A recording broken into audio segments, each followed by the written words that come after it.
जे भाई पिरी मिणा त सिख चोरां की ॾात। जागण जशन जन खे सुख न सारी रात। बुझी बुझी आया वाई कन्न वात। सली सूर्य चाढ़िया बयान कन्न बात। तोड़े कुसन कात तबे साली सलन की न की। मोहतरम साथियों, हक मौजूद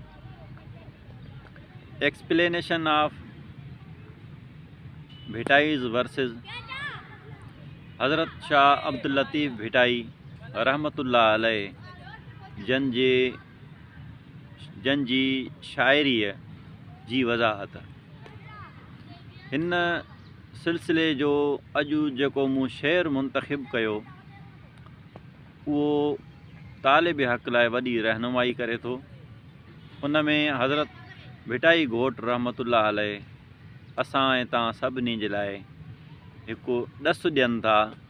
फरमाइनि था त जे भाई पिरी मिणा त सिख चोरां की ॾात।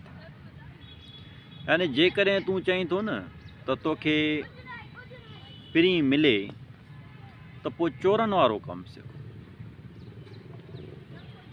हाणे चोर छा कंदा आहिनि? चोरनि वारो कमु सिख जो मक़सदु छा थियो त चोर छा कंदा आहिनि? चोरनि जो कमु हूंदो आहे राति जो। चोर ॾींहं जो कमु कोन कंदा आहिनि।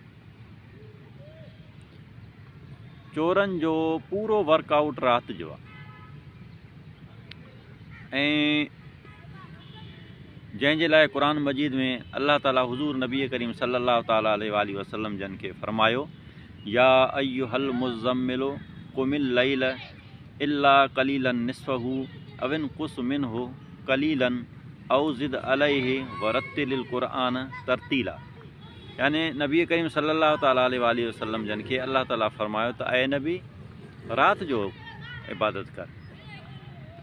अगर पूरी रात नथा करे सघो त राति जो कुछ हिस्सो कयो, फिर पोइ उनखे आहिस्ते आहिस्ते वधायो। ही साॻी ॻाल्हि हज़रत भिटाई घोट रहमतुल्लाह अलैह जन पंहिंजी ज़ुबान में फरमाइनि था त जेकॾहिं तूं पिरीअ सां मिलणु चाहीं थो न त पोइ चोरनि वारा कमु सिख, चोरनि वारो अंदाज़ अपनाए। चोरनि जो कमु छा आहे त हू राति जो जाॻंदा आहिनि, कमु पंहिंजो राति जो कंदा आहिनि, ॾींहं जो न कंदा आहिनि। ॿियो चोरनि जो छा आहे कमु त राति जे टाइम ते चुप चुपा में कमु कंदा आहिनि। यानी हुननि खे शोर पसंदि न हूंदो आहे। हू पाण चवंदा आहिनि त कंहिं पखीअ जो बि आवाज़ु न अचे, को कुतो ॿिलो बि असांखे न ॾिसे। इंसान त ॾिसे ई न, पर को जानवर बि असांखे न ॾिसे। ॿियो चोरनि जी कहिड़ी ॻाल्हि आहे राति जी ख़ासि करे त उहे राति जो हर माण्हूअ खां ओझल थी ऊंदाही जे टाइम में चुप जे टाइम में कमु कंदा आहिनि। जागण जशन जन खे सुख न सारी राति। हाणे हू जेको न राति जो जाॻंदा आहिनि उन में हुननि खे मज़ो ईंदो आहे, ॾींहं जो मज़ो न ईंदो आहे हुननि खे कॾहिं। सुख न सारी राति यानी हू जेको राति जे टाइम ते पंहिंजो कमु कंदा आहिनि उन्हनि में उन्हनि खे सुख कोई बि कोन्हे। हू को आराम जे लाइ उथी करे इहो कमु कोन कंदा आहिनि, न वरी आराम हूंदो ई आहे हुन में। अञा अॻिते फरमाईंदा उझी बुझी आया वाई कन्न वात। यानी हू पंहिंजो पाण ईंदा आहिनि, पंहिंजी मर्ज़ीअ सां ईंदा आहिनि। चोर छा कंदा आहिनि त राति जो जेको हू जाॻंदा आहिनि, राति जो जेको हू कमु कंदा आहिनि उहो पंहिंजी मर्ज़ीअ सां कंदा आहिनि, काई ज़बरदस्ती ज़ोर न हूंदो आहे। त ईअं ई ऐं तालिब हक़ तोखे जेकॾहिं इहा तमन्ना आहे त मूंसां पिरी मिले त पोइ तूं सायो करे पंहिंजो पाण हिन कम खे पकड़िजे। ईअं न सम्झ त तोखां को इहो ज़ोरी कमु कराए, न, इहो तूं पंहिंजो पाण अची कमु कर। ऐं चोरनि जी ॿी हिकु ॻाल्हि हूंदी आहे त ॾुखे माहौल जो पाण खे आदी बणाईंदा आहिनि। ऐं ॾिसो त जेकॾहिं को इबादत करे थो, राति जे टाइम ते को कमु करे थो इबादत जो, त पोइ उहो बि सुख खे तलाश न करे। ईअं न सम्झे त मां राति जे टाइम ते AC लॻाए वियां। मुंहिंजो हिकु सां मुलाक़ात थी, बहरहाल नालो त न खणिबो। पोइ उन छा कयो त राति जी इबादत जे लाइ AC लॻाए छॾी, नरम नरम विहाणा रखी छॾिया ऐं हेठां गदो रखी छॾियो। त पोइ मां उनखे चयो त मां चयो हीअ फ़क़ीरी ॾात न आहे। जेको भिटाई सरकार रहमतुल्लाह अलैह जन फरमाइनि था त चोर राति जो ॾुखे माहौल जो पाण खे आदी बणाईंदो आहे, त फ़क़ीर बि जेकॾहिं चए थो त मूंसां मालिक मिले त पोइ तकलीफ़ुनि सां राति जो वेही इबादत करे, आराम वारे आसन खे न ॻोल्हे। ॿियो चोर जी हिकिड़ी कैफ़ियत आहे त हू रड़ियूं कूकूं पसंदि न कंदो आहे, न पाण कंदो आहे न पसंदि ई कंदो आहे।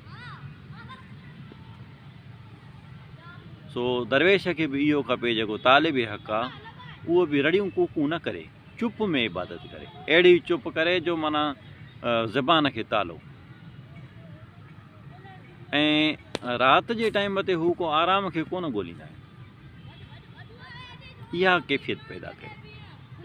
फरमाइनि था तालिब हक़ खे, ऐं तालिब हक़ पंहिंजे लाइ आराम वारो रस्तो बि न ॻोल्ह, पाण खे सुख जो आदी बि न कर, ॾुखे माहौल में पाण खे लाहे, रड़ियूं कूकूं न कर, राति जो जागणु सिख। ठीकु आहे। वरी अॻिते फरमाइनि था त यानी हिन कम लाइ तोखे को ज़बरदस्ती न आणे, तूं पंहिंजो पाण हिन कम में लाओ। जीअं चोर न पंहिंजो पाण खे पाण उन माहौल में खणी ईंदा आहिनि, उन राति जो पंहिंजो पाण निकिरंदा आहिनि शौक़ मज़ा। अच्छा, मां हिते हिकु ॻाल्हि अर्ज़ु कंदो हलां त सुठे हिकिड़े वॾे चोर सां मुंहिंजी दुआ सलाम थी, वास्तो बि रहियो। पोइ मां उन खां पुछियो त हिन चोरी मंझां तव्हांखे मिले छा थो? हुन चयो न हीअ असांजो शौक़ु आहे, मिलणु विलणु कुझु बि न आहे। कॾहिं कॾहिं त ईअं बि थींदो आहे त असांखे उनजो हिसो पती बि कोन खणंदा आहियूं, न वरी को दोस्त कॾहिं खणण जे लाइ माना लालची ॾेखारींदो आहे, बल्कि हिकिड़ो शौक़ु आहे। त भिटाई सरकार बि इहा ॻाल्हि थो फरमाए त ऐं तालिब हक़, जेकॾहिं तूं प्रीअ सां मिलणु थो चाहीं न त शौक़ु